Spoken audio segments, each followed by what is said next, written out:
ரெடியா?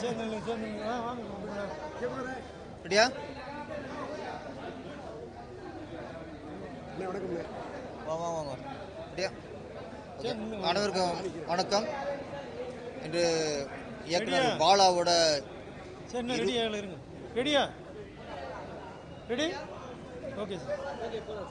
அனைவருக்கும் வணக்கம். இன்று பாலா சாரோட வணங்கான படத்தோட இசை வெளியீடு, அதோட அவருடைய 25வது வருஷ திரைப்பயணம். ஒரு சேது படம் ரிலீஸ் ஆகி இன்றைக்கி 25 வருஷம் ஆயிடுச்சு. 25 வருஷங்கிறது ஒரு இயக்குனருங்கிறது மிகப்பெரிய ஒரு சாதனை. 20 வருஷமாக ஒருத்தர் திரையுலகில் தன் ஆளுமையோடு இருக்காங்கிறது அதை விட மிகப்பெரிய சாதனை. பாலா சார் வந்து எல்லா இயக்குனருக்கும் சரி, உதவி இயக்குனருக்கும் சரிக்கு ஒரு உதாரணமாக விளங்கக்கூடிய ஒரு இயக்குனர். ஒரு அவருடைய முதல் வெற்றி வந்து சாதாரணமாக அமைஞ்சிடல. சேது படம் ரிலீஸ் ஆகுறதே மிகப்பெரிய ஒரு போராட்டத்துக்கு அப்புறம் தான் ரிலீஸ் ஆச்சு. போராட்டத்தையும் படம் ரிலீஸ் பண்ணார், போராட்டத்தையும் ஒரு படத்தை வெற்றியடை வச்சார். அந்த வெற்றி இன்று வரைக்கும் தொடர்ந்துக்கிட்டு இருக்குது. இந்த 25 வருஷமில் இன்னும் 50 வருஷம் தாண்டி அவர் திரையுலகில் சாதனை புரியணும்னு எல்லாம் இரண்டு வேண்டுகிறேன். நன்றி, வணக்கம். சார், நிறைய ஹீரோக்கள் உருவாக்கி சொல்லுங்கள். அங்கே பேசுகிறோம். சொல்லி நல்லா இருக்கு. அங்கே யாரும் கேட்கணுமா? யாரை விசில் அடிக்கிறாங்களா? என் தானே தலைவன் எஸ்டிஆர் அவர்கள் நடித்த மாநாடு, அந்த படத்தின் தயாரிப்பாளர் திரு சுரேஷ் காமாட்சி அவர்களுடைய தயாரிப்பு தான் இந்த வணங்கான்.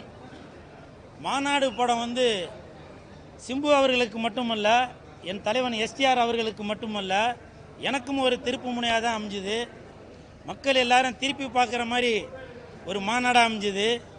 மக்களோட மாநாடாக இருந்துச்சு, மலேசியாவின் மாநாடாக இருந்துச்சு, மாவட்டத்தோட மாநாடாக இருந்துச்சு, என்னை மனிதனாக்கிய மாநாடாக இருந்துச்சு, மஞ்சள் பூசி வரவேற்ற மாநாடாக இருந்துச்சு, மழை தூவும் மாநாடாக இருந்துச்சு, மாங்கனி கொடுத்த மாநாடாக இருந்துச்சு. இப்படி பலருக்கும் பல ரொம்ப இன்ட்ரெஸ்டிங்கான அந்த விஷயத்தில் இருந்த அந்த மாநாடு, அந்த படத்தோட தயாரிப்பாளர் திரு சுரேஷ் காமாட்சி அவர்களுடைய வெற்றி படைப்பு இந்த வணங்கான். அது மட்டும் இல்லை, அருண் விஜய் சார் அவரும் இவ்வளோ நாளாக பல போராட்டங்களில் இருந்தார். கண்டிப்பாக இந்த படம் உலக அளவில் இந்த வணங்கான் படம் பேசப்படும். அப்புறம் பாலா சார் 25 வருடங்களாவது இந்திய சினிமாவில்.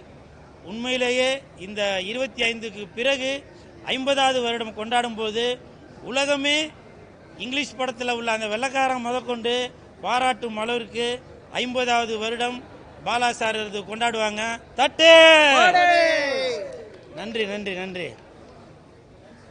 தேங்க்யூ. ஹேர்ஸ்டைலா?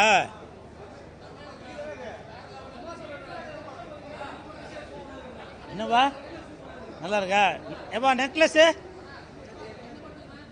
இதுதா? என்ன கேட்டீங்க சார்? நான் வந்து அதை ஒத்துக்கவே மாட்டேன் சார். ஏன்னா புஷ்பா 2 1000 கோடியை தாண்டிருச்சு, ஒத்துக்கிறேன். ஆனால் அன்னைக்கு தேட்டரில் ஃபர்ஸ்ட் டே ஒரு அம்மா இறந்துட்டாங்க. அந்த அம்மாவோட குழந்தை, அவங்க வந்து இன்னைக்கு உயிரோடு இருந்தும் இறந்து தான் இருக்குது. அந்த குழந்தை மூல சாவு அடைஞ்சிருக்கு அப்படின்னு சொல்லி கூட நான் சமீபத்தில் பார்த்தேன். அந்த அல்லு அர்ஜுன் அவர் வந்து கைது செய்து மறுபடியும் ரிலீஸ் பண்ண உடனே அங்கே உள்ள சூப்பர் ஸ்டார் முதற்கொண்டு எல்லா பெரிய நடிகர்களும் போய் ராணாவை, அவர் பேர் என்னவா, புஷ்பா ஹீரோ அல்லு அர்ஜுன், அவரை போய் பார்த்தாங்க. ஆனால் அந்த பாதிக்கப்பட்டவங்களை போய் யாருன்னா போய் பார்த்தாங்களா? இல்லை. ஏதோ பணம் கொடுத்தாங்க அப்படி இப்படின்னு சொன்னாங்க. பணம் ரெண்டாவதுங்க. அந்த குழந்தை இறந்து போன அந்த அம்மா வந்து திரும்ப கிடப்பாங்களா? அந்த அந்த குடும்பத்தோட வம்சமே போயிடுச்சு. அதனால நான் வந்து இதை வந்து வன்மையாக கண்டிக்கிறேன். இப்பவும் சொல்றேன், எந்த ஒரு நடிகராக இருந்தாலும் சரி, அது Rajini sir, Kamal sir, Ajith sir, Vijay sir, cool சுரேஷாக இருந்தாலும் சரி, எந்த ஒரு நடிகராக இருந்தாலும் ரசிகர்கள் இல்லை என்றால் அவங்க வந்து நடிகரே இல்லை. புரியுதுங்களா? இந்த நேரத்தில் அதை வந்து நான் வன்மையாக கண்டிக்கிறேன். உடனே அந்த தெலுங்கு நடிகர் எல்லாரும் அந்த பாதிக்கப்பட்ட அந்த குடும்பத்திற்கு நீங்கள் இழப்பீடு கொடுக்குறது ரெண்டாவது பட்சம். அவங்களோட ஹாஸ்பிட்டலில் போய் அந்த குழந்தையோட நலனை விசாரிங்க. அந்த குடும்பத்துக்கு தேவையான லைஃப் செட்டில்மெண்ட்டை கொடுங்க. புரியுதுங்களா? லைஃப் செட்டில்மெண்ட்டை கொடுங்க. ஒன்றும் தப்பு இல்லை. ஏன்னா இன்னைக்கு ரசிகர்கள் 200 ரூபா 300 ரூபா கொடுத்து 400 ரூபா கொடுத்து பார்க்கறதால தான் இன்னைக்கு நீங்க வந்து அந்த காரில் போகிறேன், இந்த காரில் போகிறேன், தனியாக ஒரு ஃப்ளைட்டில் போகிறேன், கோவாக்கு கல்யாணத்துக்கு போகிற எல்லாமே நடக்குது. ஆனால் அந்த ரசிகர்கள் இல்லை என்றால் எதுவுமே இல்லை. நீ எவ்வளோ பெரிய அப்பாட்டக்கராக இருந்தாலும் சரி, அந்த படம் ஓடணும்னா ரசிகர்கள் தான் முக்கியம். அதனால தயவு செய்து சொல்கிறேன், அந்த தெலுங்கு இண்டஸ்ட்ரியில் உள்ள பெரிய நடிகர்கள் எல்லோரும் அந்த பாதிக்கப்பட்ட அந்த புஷ்பா 2 படம் பார்க்க போன அந்த பாதிக்கப்பட்ட குடும்பத்துக்கு போய் உங்களால் முடிஞ்ச உதவியை செய்யுங்க. நல்லா தாராளமாக செய்யுங்க. ஏன்னா என்னை பொறுத்த வரைக்கும் தமிழ் ரசிகர்கள் எல்லாமே கொண்டாடப்பட வேண்டியவங்க. அப்படி ஒரு நடிகர்களை எல்லாரும் தலையில் தூக்கி வச்சு நாடுறவங்க. அதனால் தயவு செய்து அந்த புஷ்பா ஹீரோ பேர் என்னப்பா? அல்லு அர்ஜுன். பாருங்க, டக்குன்னு கூட வரமாட்டாங்க, அவ்வளவு இதுவாக இருக்குது. அந்த அல்லு அர்ஜுன் சார், தயவு செஞ்சு நீங்கள் அந்த குடும்பத்துக்கு தேவையான உதவிகள் செய்யுங்க. இப்போவும் சொல்கிறேன், ரசிகர்கள் இல்லை என்றால் அது எந்த படமும் இல்லை.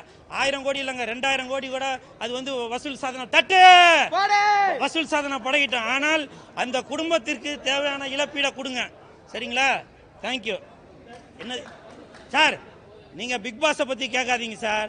இன்னைக்கு தமிழகமே அமைதி பூங்காவாக இருக்குது. புரியுதுங்களா? தமிழகம் அமைதி பூங்காவாக இருக்கு. ஆனால் பிக் பாஸ்ன்ற இந்த நிகழ்ச்சினால இன்னைக்கு வந்து தமிழகத்தை வந்து சீர்குலைச்சிட்டு இருக்காங்க. நேற்று அந்த பையன் பேர்னா ராணவா, அவன் கையை உடச்சி வச்சிருக்காங்க. அவனுக்கு கையை உடஞ்சிது, வேற எதனா உடஞ்சிதான் அவனுக்கு எப்படி குழந்தை பிறக்கும்? அவன் குடும்பத்துக்கு யாரு பதில் சொல்றது? பிக் பாஸ்ன்ற ஒரு நிகழ்ச்சியாக நடத்திட்டு இருக்கீங்க, என்ன விளையாட்டு காமிச்சிட்டு இருக்கீங்களா? இன்னைக்கு வந்து தமிழகத்தில் வந்து எந்த ஒரு சண்டை சச்சரவு இல்லாமல் அமைதியாக போயிட்டு இருக்கு இன்னைக்கு இந்த திமுக அரசுனால. ஆனால் நீங்கள் வந்து என்ன பண்ணுறீங்க? பிக் பாஸ்ன்ற ஒரு நிகழ்ச்சியை வச்சு வீட்டுக்குள்ளே சண்டை மூட்டி விட்டு, இதெல்லாம் வந்து அக்கம் பக்கத்தில் நடக்காத விஷயங்களாம். நன்றி சார், இந்த மாதிரி நீங்கள் பண்ணிட்டு போறீங்க, அது மிகப்பெரிய தவறு. இப்பவும் சொல்கிறேன், தமிழக அரசே உங்களை தயவு செஞ்சு கேட்டுக்கொள்கிறேன், பிக் பாஸ் நிகழ்ச்சியை தடை செய்யுங்க. அடுத்து பிக் பாஸ் 9 வரவே கூடாது. புரியுதுங்களா? நன்றி. என்னவா போனாதாங்க தெரியுது, அது ஜெயிலா என்னதுன்ற போனாதானே தெரியுது. அது மிகப்பெரிய ஒரு கொடுமையான விஷயம். பல விஷயங்கள் நடக்குது. நான் வந்து பிக் பாஸ் சீசன் 7ல் இருந்தேன். அப்போ அங்கே நடந்ததெல்லாம் களை எடுத்து வச்சேன். ஆனால் இப்போ வந்து எதுவுமே சொல்ல முடியல. அப்படி ஒரு அசிங்கமான செயலாம் நடந்துட்டு இருக்கு. தயவு செஞ்சு தமிழக அரசே பிக் பாஸ் சீசன் 8 தடை செய்யுங்க. புரியுதுங்களா? அப்போதான் தமிழகம் வந்து அமைதி பூங்காவாக இருக்கும். இந்த நேரத்தில் உதயநிதி ஸ்டாலின் அவர்களுக்கு நான் வந்து மன்றாடி கேட்டுக்கொள்கிறேன், பிக் பாஸ் 8 தடை செய்யுங்க. நான் வணங்கானுக்கு போயிட்டு வரேன், வணங்கி போயிட்டு வரேன். நன்றி.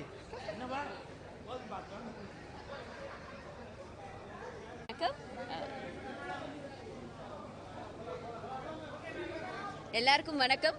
முதல்ல 25 ஆண்டுகள் கடந்து வந்திருக்க இந்த திரைப்பயணத்தில் கடந்து வந்திருக்க பாலா சாருக்கு மிகப்பெரிய வாழ்த்துக்கள் சார். உங்களுடைய படங்களை பார்த்து சின்ன பிள்ளையிலேருந்து வளர்ந்துட்டு வந்தவன் நாங்கள். இன்றைக்கி உங்களை இந்த இடத்துல பார்க்கும்போது எங்களுக்கு அவ்வளோ சந்தோஷமாக இருக்குது சார். அண்ட் வணங்கானோட ஆடியோ லான்ச்சும் இன்றைக்கி இருக்குது.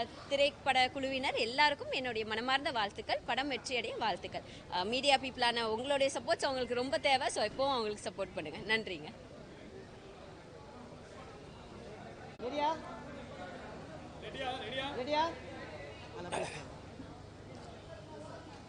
இயக்குனர் பாலா அண்ணனுடைய 25 ஆண்டு கால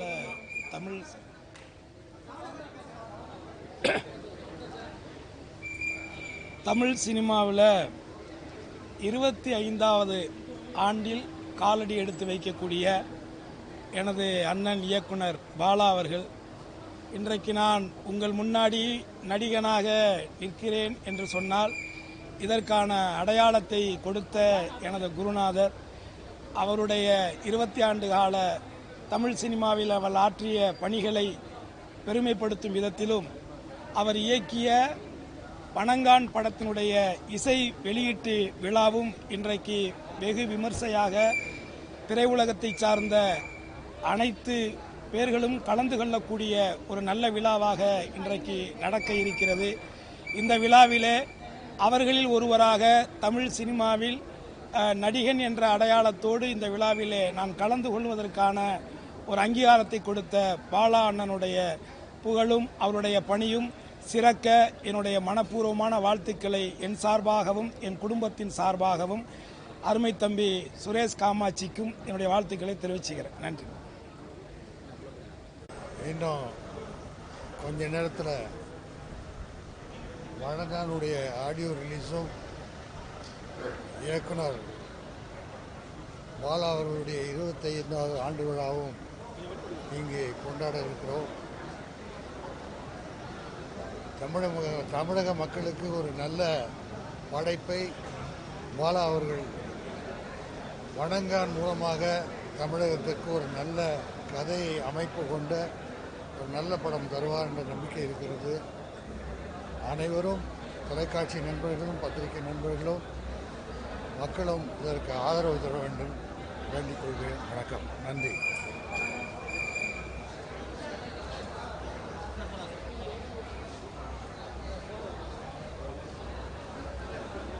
கேக்குதா? கொஞ்சம் வாய்ஸ் சைலண்டாக. ஹாய், ஃபர்ஸ்ட் ஆஃப் ஆல் எப்படி இருக்கீங்க எல்லாரும்? ரொம்ப ரொம்ப ஹாப்பியாக இருக்கீங்க வந்ததில். ஏன்னா பாலா சார் தான் ஃபஸ்ட்டு என்னை சில்வர் ஸ்க்ரீனில் வந்து லான்ச் பண்ணி அந்த கேமரா வந்து ஷூட் பண்ணது அவர் தான். அவரோட படத்தில் தான் என்னோட கெரியர் ஸ்டார்ட் பண்ணேன். வர்மாவில் தான் நான் ஃபஸ்ட்டு நடிச்சிருந்தேன். So that's my first film. So அவரோட ஆடியோ லான்ச்சுக்கு வந்திருக்கிறது ரொம்ப சந்தோஷமாக இருக்குது. I am very grateful for the invite. Yeah, very excited. Thank you so much. Thanks. Okay, எல்லாருக்கும் வணக்கம். பாலா சாரோட 25 ஆண்டுகள் ரொம்பவே சந்தோஷமாக இருக்குது. ஏன்னா பாலா சாரை பார்த்து சினிமாவுக்கு வந்த ஆட்களில் நானும் இருந்தேன். அவரோட 25வது ஆண்டு விழாவிலையும் இந்த வணங்கான் ஆடியோ லான்ச்லேயும் கலந்துக்கிறது ரொம்ப சந்தோஷம். நிச்சயமாக பாலா சார் தொடர்ந்து நல்ல படங்கள் எடுப்பார், வெற்றி கொடுப்பார் அப்படிங்கிற நம்பிக்கையில் நிகழ்ச்சி கலந்துங்க. Thank you. Thank you.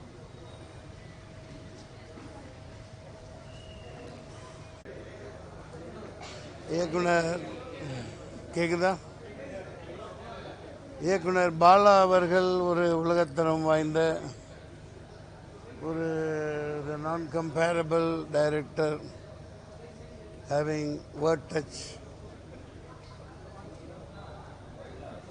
Sense of cinema. ஒரு கொரியன், ஒரு அமெரிக்கன், பல வெளிநாட்டு படங்கள் கூட போட்டி போடுகிற அளவுக்கு ஒரு, அதாவது இந்த ஜாதி, மதம், இனம், நாடு இதுகளுக்கெல்லாம் அப்பாற்பட்டு மக்களுடைய வாழ்வியலை சரியாக படம் பிடிச்ச ஒரு இயக்குனராக நான் பார்த்துக்கிட்டு இருக்கேன். பிதாமகனாக இருக்கட்டும், அந்த விக்ரம், அப்புறம் அந்த சூர்யா, அவங்களாம் அவன் நடிக்கிறாங்கன்னே அதில் சொல்ல முடியாது. சூர்யாலாம் இந்த லைலா அவங்க கூட வர்ற காட்சிகள் எல்லாம் எப்போது அந்த பாடல் காட்சியெலாம் வந்தால் அது மறக்க முடியாது. அது அப்படிப்பட்ட அழியாத ஒரு பாதிப்பை ஏற்படுத்தக்கூடிய அளவுக்கு தான் பண்ணியிருக்கார். நான் கடவுளாக இருக்கட்டும், நான் கடவுள் ஒரு உண்மத்தம் பிடித்த ஒரு கதாநாயகன் ஆர்யாவை ஒரு வித்தியாசமாக காமிச்சிருப்பார். சேது லாங் பேக், ரொம்ப நாள் முன்னாடி நான் ரெட் இண்டியன்ஸ் ஏதோ ஒரு மலையாள படம் நடிச்சிட்டு இருந்தேன் வயநாட்டில். அப்போது வந்தார். ரொம்ப சேது அந்த விக்ரமன் உடம்பெல்லாம் உள்ளே ஒட்டி அப்படியே மொட்டையடிச்சு நான் பதறி போயிட்டேன், என்னாச்சு அப்படின்னு. அப்புறம் தான் சொன்னார், இந்த பாலா படம் ஒன்று சேது ஒன்று நடிக்கணும் அப்படின்னு. அது எவ்வளோ பாதிப்பை ஏற்படுத்துச்சுன்னு உங்களுக்கு தெரியும். அவர் இன்னும் நிறைய போக வேண்டியிருக்கு, அவர் பண்ண வேண்டியிருக்கு. ஒரு சிறந்த ஒரு இயக்குனர்னு சொல்ல முடியாது. அதாவது அந்த வட்டத்துக்குள்ளேயெல்லாம் அவர் அடைக்க முடியாது. அவர் ஹாலிவுட்டெல்லாம் மிஞ்சுற அளவுக்கான படங்கள் இனிமேல் எடுப்பார்னு நம்பிக்கை இருக்குது. இந்த வணங்கானின் வாழ்த்துக்கள், வெற்றி பெற வாழ்த்துக்கள். நன்றி.